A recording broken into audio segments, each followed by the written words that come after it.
This week is Severe Weather Week in South Dakota and Minnesota. And all week, our First Alert weather team is taking a deep dive into what you need to know to keep yourself and your family safe when it comes to severe weather in our region. Tonight's topic is lightning.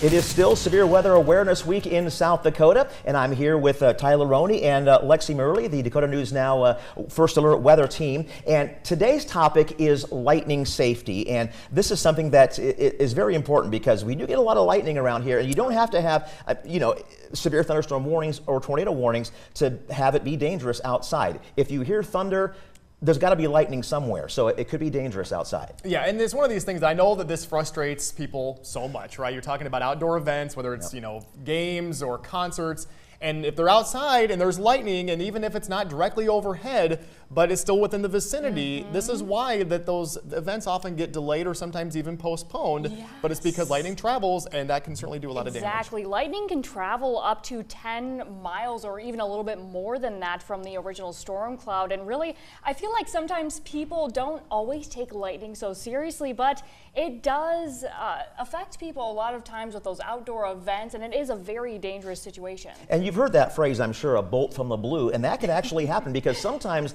lightning can come out from the top of a thunderstorm miles away from you and then strike the ground, where you are, even though the sky might be blue, outside. So if you hear thunder, you know that there's some lightning around. So let's go over some of the lightning safety rules around here, not around here, but everywhere actually. So remember that lightning can strike well away from a thunderstorm.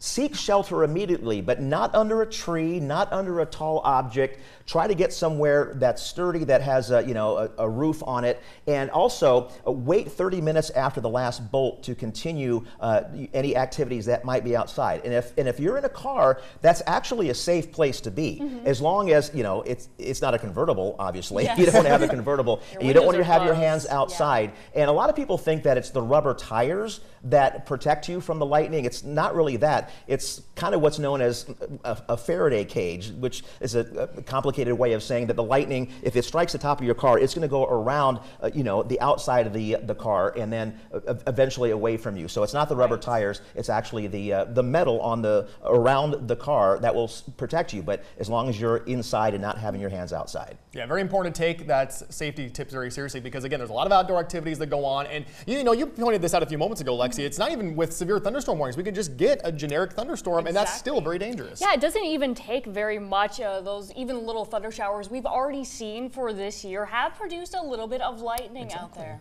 All right, so that's your lightning safety tips for today. Coming up tomorrow, we'll talk about flood safety.